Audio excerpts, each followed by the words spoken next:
MT Muhammad Nahas കയ്പമംഗലത്ത് UDF സ്ഥാനാർത്ഥിയാകും. RSP സംസ്ഥാന സെക്രട്ടേറിയറ്റിന്റേതാണ് തീരുമാനം. RSP തീരുമാനം UDF നേതൃത്വത്തെ അറിയിച്ചു. വിവാദങ്ങൾക്കൊടുവിൽ കയ്പമംഗലത്ത് RSP സ്ഥാനാർത്ഥിയെ പ്രഖ്യാപിച്ചു. PSU മുൻ സംസ്ഥാന പ്രസിഡന്റും കണ്ണൂർ യൂണിവേഴ്സിറ്റി ഗവേഷക വിദ്യാർത്ഥിയുമായ MT നഹാസാണ് സ്ഥാനാർത്ഥി. AACസും NK പ്രേമചന്ദ്രനും അടക്കമുള്ള നേതാക്കൾ കൊല്ലം ജില്ലാ കമ്മിറ്റി ഓഫീസിൽ ചേർന്ന സംസ്ഥാന സെക്രട്ടേറിയറ്റിലാണ് തീരുമാനം. മുഹമ്മദ് നഹാസ് MT അദ്ദേഹം പാലക്കാട് സ്വദേശിയാണ്. ഞങ്ങളുടെ വിദ്യാർത്ഥി പ്രസ്ഥാനത്തിൻ്റെ 2005 മുതൽ 2012 വരെ വിദ്യാർത്ഥി പ്രസ്ഥാനത്തിൻ്റെ പ്രസിഡന്റായിരുന്നു. PSUവിൻ്റെ പ്രസിഡന്റായി പ്രവർത്തിച്ചയാളാണ്.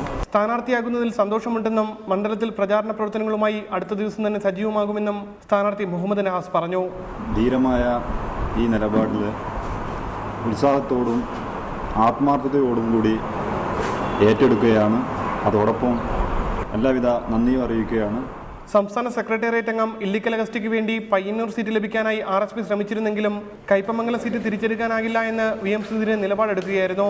റിപ്പോർട്ടർ, കൊല്ലം.